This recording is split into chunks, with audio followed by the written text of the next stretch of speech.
नमस्कार बच्चों।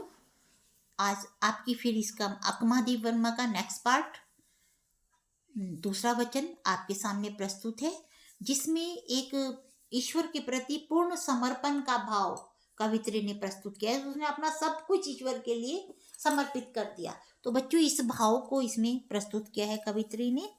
तो क्या कह रही है? हे मेरे जूही के फूल जैसे ईश्वर। बच्चों जूही का एक फूल होता है, सुगंधित फूल होता है। वो फूल कोई ना देखे लेकिन उसकी सुगंध ऐसी अच्छी होती है कि वो सब कोई पहचान जाते हैं कि ये जूही के फूल की सुगंध है। तो वैसे ईश्वर है बच्चों, हम उन्हें देख नहीं पाते लेकिन उनकी जो कृपा है वो हम महसूस कर सकते हैं और उससे हम कह सकते हैं कि ईश्वर ने हमारी रक्षा कर दी। थैंक गॉड, ऐसा हमारे मुंह से दिन में कई बार निकलता है। इसका मतलब ईश्वर है, उसका अस्तित्व है, जिसने हमें बनाया, इस संसार को बनाया है और वही हमें पाल रहा है ना। तो बच्चों, हे मेरे जूही के फूल जैसे ईश्वर, मंगवाओ मुझसे भीख। मैं भीख मांगू, मुझे कोई बुराई नहीं लगती इसमें। और कुछ ऐसा बुरा, भीख मांगना भी तो एक इच्छा मेरे मन में है ना, कुछ ना पाने की, तभी मैं भीख मांगूंगी। लेकिन क्या हो उस समय, कुछ ऐसा करो कि भूल जाऊं अपना घर पूरी तरह। अपना यानी स्वार्थ, मेरे मन में जरा सा भी अपना वो ना रहे कि ये मेरा है, ये मेरा है। मैं अपना घर भूल जाऊं, झोली फैलाऊं किसी के आगे मांगने के लिए, लेकिन कोई मुझे भीख ना दे।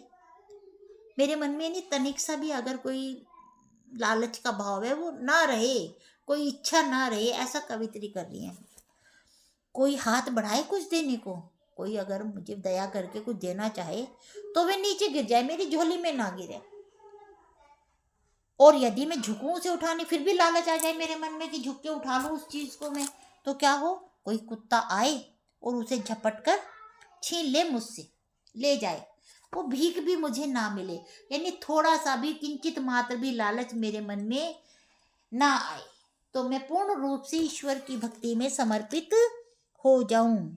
तो इसलिए बच्चों, कोई भी मेरी सहायता करे तो वो बेकार हो जाए, उसकी सहायता, मुझे कुछ नहीं चाहिए, है ना बच्चों। तो इसमें बच्चे मान अपमान के दायरे से बाहर निकलकर ईश्वर में विलीन होना चाहती हैं कवित्री। कुछ भी उनके मन में सांसारिक सुख के प्रति कोई भी आकर्षण ना बचे। तो इसमें ईश्वर के प्रति पूर्ण समर्पण का भाव व्यक्त किया है कवित्री अकमादेवी जी ने। अनुप्रास अलंकार है बच्चों, मंगवाओ मुझसे, मामा की आवृत्ति हो रही है। घर सांसारिक मोह माया का प्रतीक है, घर में ही सारी आवश्यकताएं आ जाती हैं, तो इसलिए वो कहती है कि मैं भूल ही जाऊं मेरा घर कौन सा है। संवादात्मक शैली, ईश्वर से संवाद कर रही है। जूही के फूल जैसे ईश्वर में उपमा अलंकार है, सिमली जिसे आप कहते हैं।